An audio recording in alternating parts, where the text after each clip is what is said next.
Olá, meus amores, tudo bem com vocês? Meu nome é Glécia Santos e sejam bem-vindos a mais um vídeo do meu canal. Antes de começar, eu quero pedir a você que, se não for inscrito no canal, inscreva-se, deixa aquele like para estar incentivando o meu trabalho, ative o sininho da notificação para ficar por dentro de tudo que eu postar aqui no canal.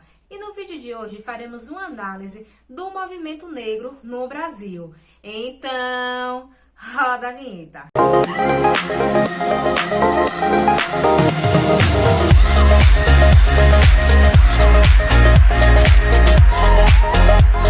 Pensar o movimento negro é entender as várias articulações que foram desenvolvidas ao longo do processo histórico pela população negra, que buscava estar rompendo com todo o processo de desigualdade, racismo, discriminação, violência, ou seja, romper com toda essa estrutura que naturaliza o processo de desumanização dos corpos negros. Para entendermos melhor esse processo, eu farei uma análise cronológica com esse viés pedagógico de facilitar a nossa compreensão. Como momento inicial, nós podemos analisar a questão durante o processo da escravidão, porque com a questão do sequestro da população negra do continente africano para as Américas, como também para a Europa, as maneiras de resistência ao sistema escravista foram inúmeras, como por exemplo através do suicídio, das fugas, do aborto, das revoltas,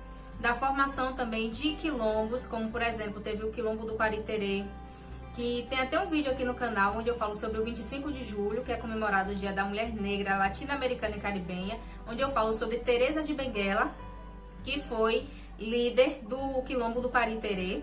Também tem a questão do quilombo dos Palmares, que é muito conhecido, tanto pela atuação de Palmares, como também pela atuação de Dandara. Tem o quilombo do Urubu, com Zé Ferina, dentre outros quilombos, assim mostrando que as maneiras de resistências elas foram inúmeras para estar fazendo o quê? Um rompimento com essa sociedade colonial escravista que buscava desumanizar a população negra com o interesse de estar favorecendo essa elite branca europeia, essa elite colonial. E é interessante a gente trazer essas questões à tona para estar rompendo com aquela história única que por muitas vezes quer colocar o negro na posição de inferioridade, como se fosse sujeito passivo durante todo esse processo de violência, todo esse processo de escravização. Dando continuidade, com o passar do tempo, as resistências foram ganhando outros espaços das articulações nos meios urbanos, como a revolta dos malês, a conjuração baiana, e também contando com a ação de vários sujeitos, como por exemplo Luiz Gama, Luísa Maim, Maria Firmina dos Reis, que inclusive foi a primeira romancista brasileira. Então tem essa questão das articulações agora também ganharem esses meios urbanos e também tá nas imprensas, tá na literatura, tá nos tribunais, mostrando como a causa ela foi cada vez mais se expandindo. E diante de todo esse contexto de resistência, de luta, de reivindicações, no dia 13 de maio de 1888, a princesa Isabel assina a Lei Áurea.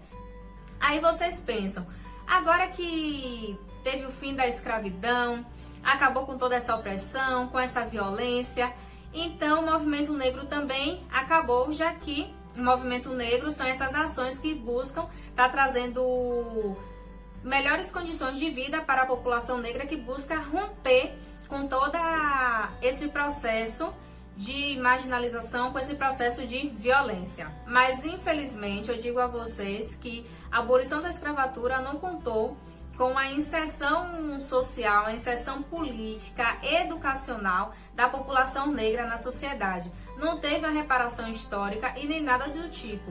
E com isso a população negra continuou sendo marginalizada. E durante essas décadas iniciais do pós-abolição, várias articulações são pensadas e tem a questão até mesmo da fundação da Frente Negra Brasileira, que se tornou um partido. Também teve a formação do Teatro Experimental Negro por Abdias Nascimento, e todas essas ações eram com esse intuito de estar dando novas perspectivas para a população negra, estar rompendo com essa história de silenciamento e também de opressão. E com o desenrolar do século XX, a população negra continuou se articulando contra muitos acontecimentos.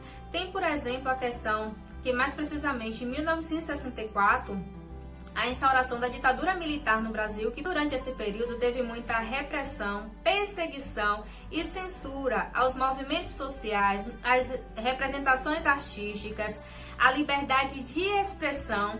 E ao contrário do que muitos pensam, ou também do que não dizem, o movimento negro foi muito atuante nessa conjuntura.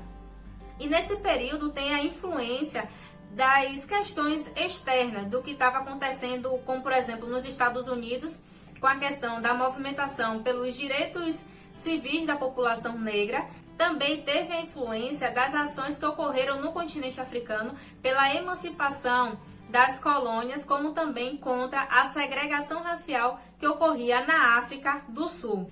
E nesse contexto de muita luta e resistência, em 1978, teve a formação do Movimento Negro Unificado contra a Discriminação Racial, que é o MNU, e que depois se tornou só Movimento Negro Unificado. Se antes nós tínhamos, ao longo desse processo histórico, das análises que já fizemos até aqui, essa questão desses acontecimentos mais fragmentados e que tinham intuito, essa causa comum que era em prol da população negra, agora a gente vai ter algo mais centralizado. E como principais representantes ou como pessoas que participaram ativamente, tem figuras como Abdias do Nascimento, Lélia Gonzalez, Beatriz Nascimento, Luísa Bairros, Sueli Carneiro, que estavam ali tensionando cada vez mais essas questões, analisando tanto essa questão do racismo, da violência policial, como também buscando dar visibilidade à questão das mulheres negras.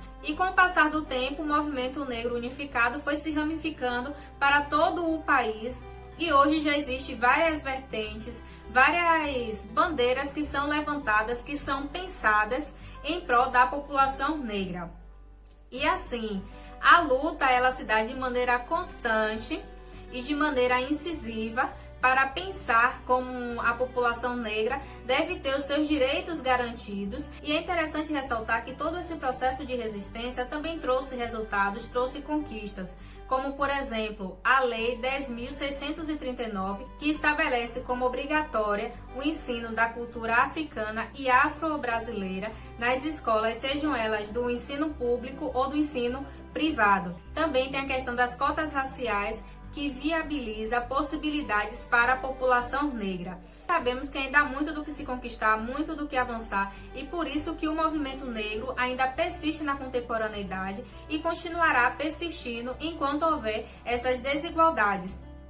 Até porque, como Silvio Almeida bem ressaltou, o movimento negro é a escola de samba, é a solidariedade na favela, são os terreiros de candomblé, realmente mostrando como o movimento negro está em todos os espaços, em todos os lugares, buscando estar articulando ações, maneiras também de resistência contra essa sociedade tão racista e desigual.